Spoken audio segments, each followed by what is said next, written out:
Hey guys, it's Michaela, and today I'm going to walk you through a fix for your iPhone overheating issue. There are a couple of different reasons for this, so I'm going to walk you through them now. If you just updated your phone, a new iOS, and it's overheating, then that's totally normal. Your phone actually will overheat most of the time when you're doing that new update, a whole system update. So you just let it sit for a little bit and they will be fine. If your phone is overheating when you're not just updating it, but you're playing, you say, a game like Fortnite or, another kind of game, that's totally normal as well. Your phone is going to overheat. It's such a small phone and that's such a powerful game and it takes a lot from your phone. So I would not worry about that at all. It's going to overheat during those kind of games. Now, if your phone is overheating and you're not doing anything, here's a couple things to do when that happens and to try to prevent it. So the first thing to know is if it's happening and your phone's overheating, what you want to do is close out of the apps. You just swipe up. Apple's really good that once it overheats, it does this for you. But if you feel it coming on, all you do is swipe up, and you can exit that just by swiping out, and you're going to be exiting the apps itself. You want to make sure they're all off.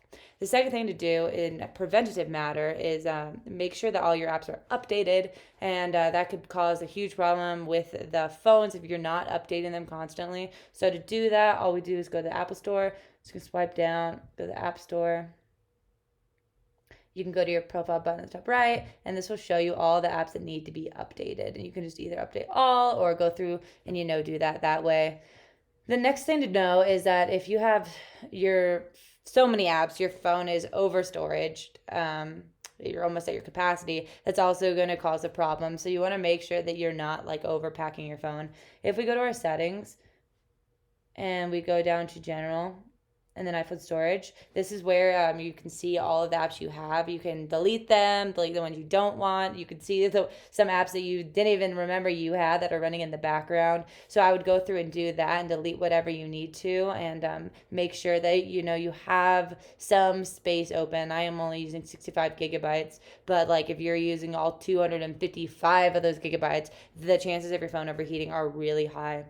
Another thing to remember is if it starts to overheat, take it out of the case, take it out of the sun. Don't try to plug it in. Some people say that if you leave your battery only at 80%, you never overcharge it. That will help from overheating. Personally, I've always, fully charged it, and that's never been a problem. But if this is an issue for you, then I would go ahead and try that out. If you guys have any questions on this, let us know in the comments below. If not, don't forget to like and don't forget to subscribe.